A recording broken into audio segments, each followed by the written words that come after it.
welcome back. In this video, I'm going to give you 10 pros and cons to living in the country versus living in suburbia. So here's the outside of our house. It was all decorated at Christmas.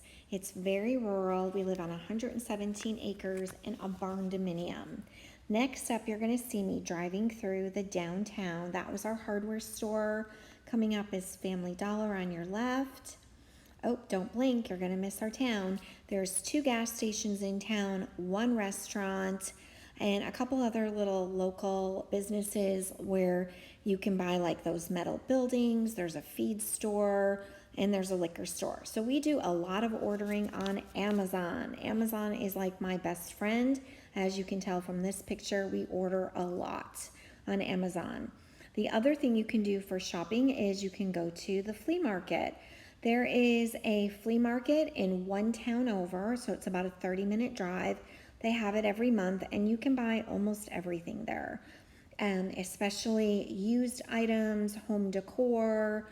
There's fruits and vegetables. There's guns and ammo. There's even dogs and chickens and goats and appliances. So there's pretty much everything you can get at the flea market, including some clothing.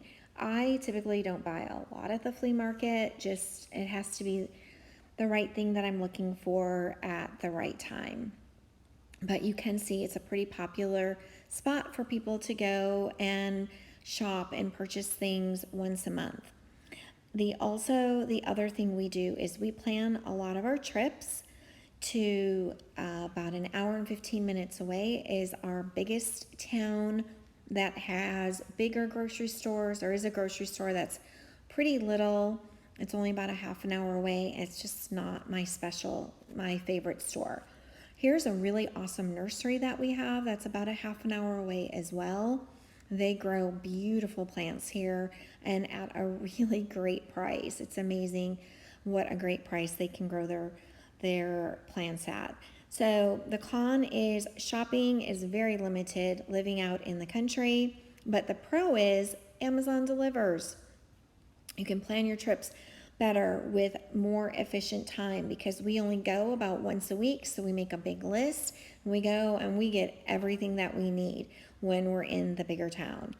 The other pro is while you're driving to the town over, you can spend time listening to Audible books. I love listening to Audible books, and I have gotten a lot of them read, as you're going to see in the upcoming video, or listen to, I should say, on my long drives. This is the produce that was available this month, and this is the month of January. So see, we have absolutely beautiful produce available at the flea market. Here's a list of the 15 titles that I finished this past year. The other thing with food, so the grocery stores are far away, but it's not to worry. You can go to the farmer market or you can grow your own food. So you save a lot of money by growing your own food. I can and freeze my food so that it's also available in the winter. Here is our local restaurant. So the con is we have less restaurants, and in our town we have 1 restaurant, that's it. But in the town over, the next couple of towns over, we've got some other restaurant choices. They're mostly small mom and pop restaurants. So the pro to that is there is usually no wait to get into these restaurants. So you do not have to wait in long lines. This is our Tex-Mex restaurant. We had a second restaurant in our town, but it recently closed. It's delicious. The food prices are about the same. You do spend a lot more time eating at home.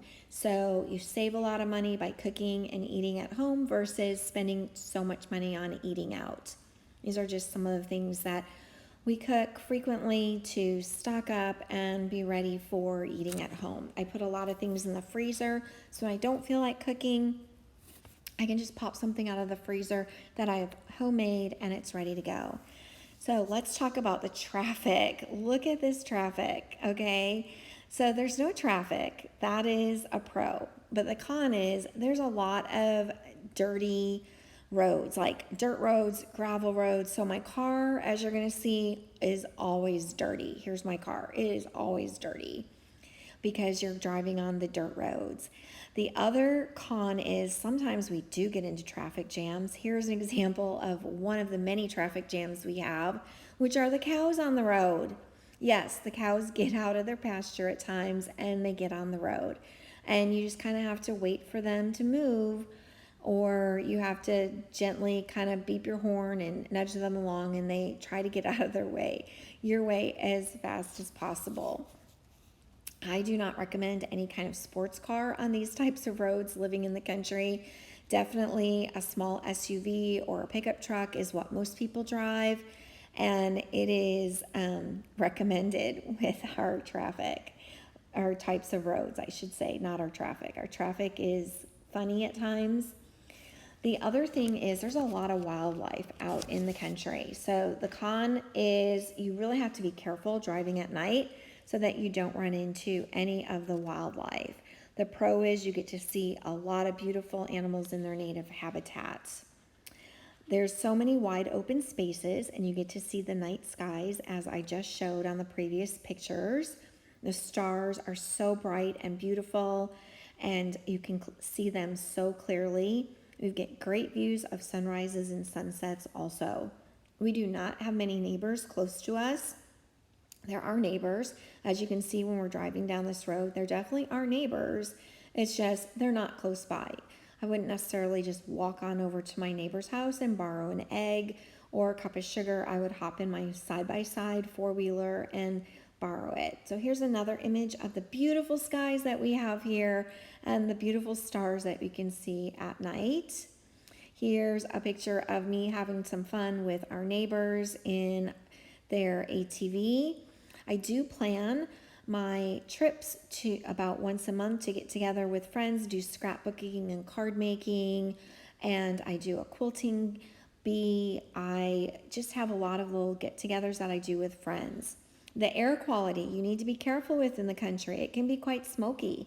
There are a lot of people who are burning yard waste or just having fires, and there was an example of some fires that we have. The pro is that most of the time it is beautiful fresh air that you're smelling, and the air quality is so much better. There is no HOA, so we get to have chickens and all the animals that we want. That is a pro. The con for the HOA is that not everybody has their houses as well kept as what we would hope for.